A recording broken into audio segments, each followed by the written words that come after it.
You can run into a bear at any time in the Yukon, even in the winter.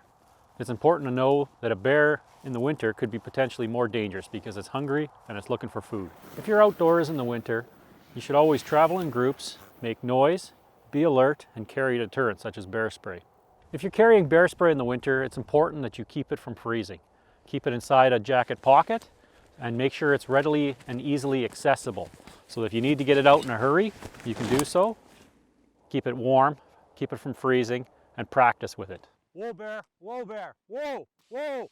A neoprene case like this is handy because it helps keep the product from freezing. I always attach a piece of string so that if you lose the tab, it's not gonna fall right off.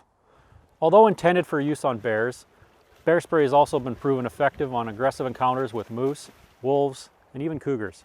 If you're out and about in the winter and you see signs of a bear, try and get out of the area as quickly as possible and report it to a conservation officer by calling our tip line, 1-800-661-0525.